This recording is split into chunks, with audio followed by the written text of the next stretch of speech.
this is Lara Hammock from the Marble Jar channel, and in today's video, I'll share my thoughts on how to apologize properly.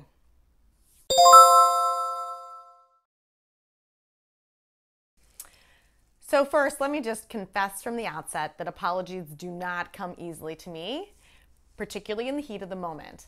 I have a bit of a defensive streak, and I like nothing more than being right. It's not exactly my best characteristic.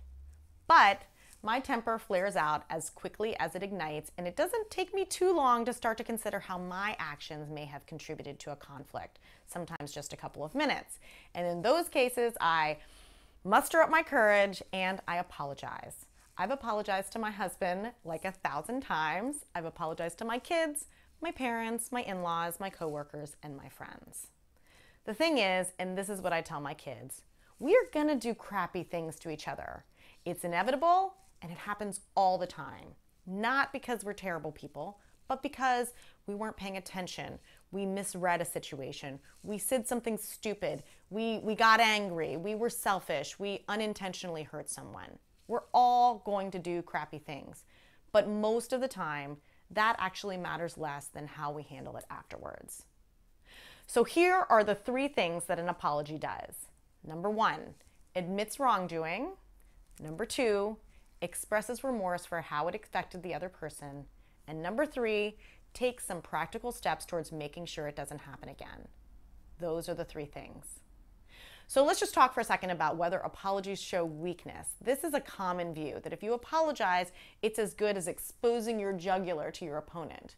So this would all make total sense if you were waging a war. But we aren't talking about war, we're talking about human relationships. There aren't any battle lines. And in fact, good relationships require that you show vulnerability occasionally. This is the only way to establish trust. Without trust and intimacy, the relationship really isn't worth much. It can only be superficial. So I believe that apologizing actually demonstrates strength. A person who's willing to admit that they messed up is a person who has some courage. So let me give you a quick analogy. Let's say that there is a bridge with a tiny crack in it. In this scenario, you are the bridge and the crack is your relationship misstep.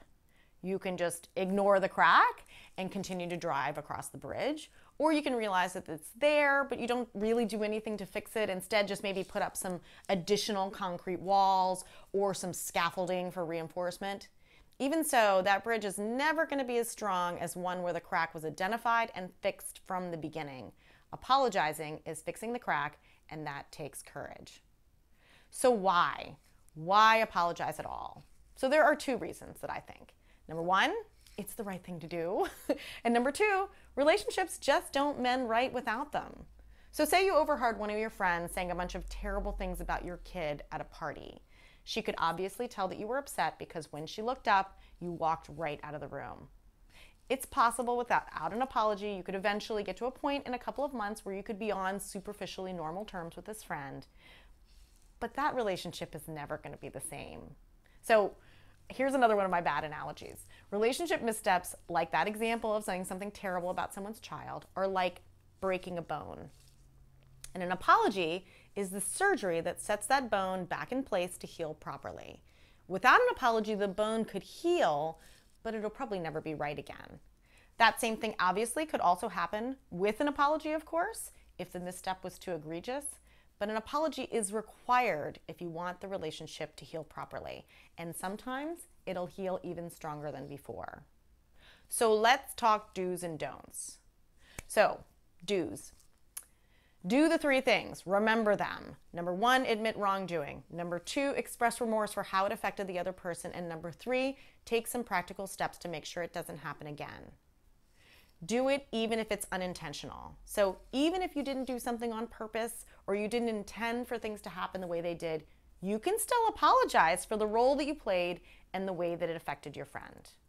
Do keep asking. The person you hurt may not be ready to hear from you, and that is okay. They may need to cool down before they can even talk to you, but keep asking. You don't have a right to be forgiven, but you do have a right to apologize eventually. And do keep it real. Make sure it's a good one. There is nothing worse than allowing someone to apologize to you and then having them turn it around and blame it all on you. You can tell the apology you receive is real because you feel a little better afterwards. If you feel worse, it's not you. The apology was crappy. So, what makes an apology crappy? Here are the don'ts. Any one of the following things. Don't explain or excuse. Your job is to say you were wrong, say you were sorry, and say it won't happen again. That's it. Did you see how there weren't any buts in there? If you say, I'm sorry, but, it's a crappy apology. Now, once you've done the required things and you're having like a longer conversation, you might be able to explain yourself a little, but remember, that's not what you are there for. Don't demand forgiveness. You need to walk into this with no expectation of forgiveness. Forgiveness takes time and it takes building back trust. An apology is the very first step in this process. If you demand forgiveness, you are being manipulative and you are doing the apology for all the wrong reasons. Don't do fake apologies. So this is my all-time favorite no-no and is so common among pissed off, defensive people who don't think that they need to apologize in the first place.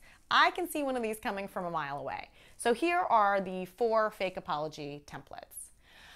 I'm sorry you're such a dumbass and clearly didn't understand that I was actually being a great person. I'm sorry you made me do that with your terrible behavior. I'm sorry you were unreasonably offended by my perfectly reasonable behavior. And I'm sorry I got caught. I really wish I could keep doing it. So what's the problem with each of these? It goes back to number 1. They aren't actually admitting any wrongdoing. They are criticizing you, blaming you, or otherwise excusing their behavior, but using I'm sorry in front of it so they can get credit. No. Try again. These make me furious for the following reasons. Number 1, it's actually a criticism of you masquerading as an apology. And number 2, it assumes that you are stupid enough not to know what the real deal looks like. They are the worst. So it is best to get someone objective to listen to your apology and make sure it doesn't fall into one of those awful fake apology templates, because honestly, doing those is the equivalent of breaking a bone twice rather than setting it. If you're not ready to give it a real apology, then wait until you are. So I tend to apologize right away, but I also think that it's never too late. I've received apologies months and months, and in some case years after the fact. It's always better late than never. So this is an explainer that works for everyone, but please teach your kids how to apologize properly. It's a true mark of maturity and humility. They will inevitably need to do this with friends or authority figures. Have them write it out in advance or rehearse it with you beforehand. It is so important that they get it right, unless you want all of their relationships in their lives to be limping around, terribly healed, not quite sure where they stand. So one last thing, be empathetic. If you don't do a great job the first time, give yourself permission to try it again. This stuff is hard. Also, be empathetic to people who are trying to apologize to you. I know that it's hard. It takes a lot of personal growth to get it right. Give people credit for trying and give them the opportunity to try it again if they need to. So let me know what you think. Comments are always appreciated, and thanks for watching.